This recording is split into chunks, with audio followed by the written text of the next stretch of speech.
IPL 2025లో Rajasthan Royals జట్టు తమ ప్రయాణాన్ని అద్భుత విజయంతో ముగించింది. చెన్నై సూపర్ కింగ్స్ తో జరిగిన చివరి లీగ్ మ్యాచ్ లో రాజస్థాన్ రాయల్స్ 6 వికెట్ల తేడాతో ఘన విజయం సాధించింది. ఈ మ్యాచ్ లో 14 ఏళ్ల యువ బ్యాటర్ వైభవ్ సూర్యవంశీ మరోసారి తన బ్యాట్ తో విధ్వంసం సృష్టించి అభిమానులను ఆశ్చర్యపరిచాడు. ఈ మ్యాచ్ లో కేవలం 33 బంతుల్లో 57 పరుగులతో అద్భుతమైన అర్ధ సెంచరీ సాధించి ఒక ప్రత్యేక రికార్డును తన పేరిట లిఖించుకున్నాడు. ఈ మ్యాచ్ లో వైభవ్ సూర్యవంశీ తన ఇన్నింగ్స్ లో 4 ఫోర్లు 4 సిక్సర్లతో 172.73 స్ట్రైక్ రేటుతో బ్యాటింగ్ చేశాడు. ఈ అర్ధ సెంచరీతో అతను ఐపీఎల్ చరిత్రలో మొదటి 100 బంతుల్లో అత్యధిక స్ట్రైక్ రేటు ఉన్న బ్యాటర్ గా నిలిచాడు. 100 బంతుల తర్వాత వైభవ్ స్ట్రైక్ రేట్ 212.38గా నమోదైంది. ఈ రికార్డుతో అతను ఢిల్లీ క్యాపిటల్స్ యువ ఆస్ట్రేలియా బ్యాటర్ జేక్ ఫ్రేజర్ మెక్గుర్గ్ను అధిగమించాడు.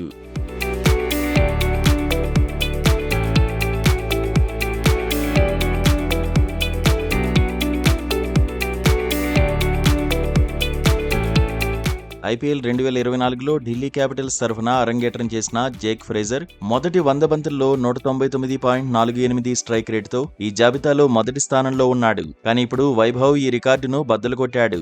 వైభవ్ సూర్యవంశీ ఈ సీజన్లో రాజస్థాన్ రాయల్స్ తరఫున అద్భుత ప్రదర్శన కనబరిచాడు.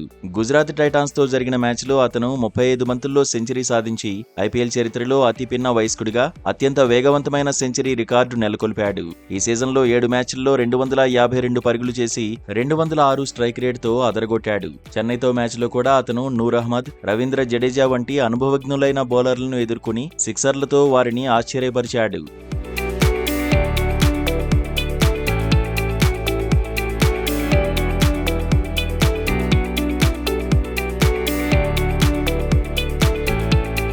ఈ మ్యాచ్లో రాజస్థాన్ రాయల్స్ 188 పరుగుల లక్ష్యాన్ని 17.1 ఓవర్లలో ఛేదించింది.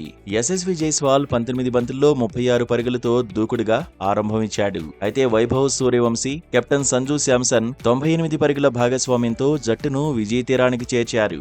ఆఖర్లో ధ్రువ్ జురెల్, హెట్మైర్ వేగవంతమైన బ్యాటింగ్ తో మ్యాచ్ ను స్టైల్ గా ముగించారు. బౌలింగ్ లో ఆకాష్ మధ్వాల్ 3 వికెట్లతో player of the match award అందుకున్నాడు. ఈ విజయంతో రాజస్థాన్ రాయల్స్ 14 మ్యాచ్ల్లో 4 విజయాలతో 8 పాయింట్లతో పాయింట్ల టేబుల్లో 9వ స్థానంలో నిలిచింది. వైభవ్ సూర్యవంశీ ఈ సీజన్లో తన ప్రతిభతో ఐపీఎల్ ను ఆకర్షించాడు. భవిష్యత్తులో భారత క్రికెట్ కు పెద్ద ఆశాకిరణంగా మారతాడని నిరూపించాడు.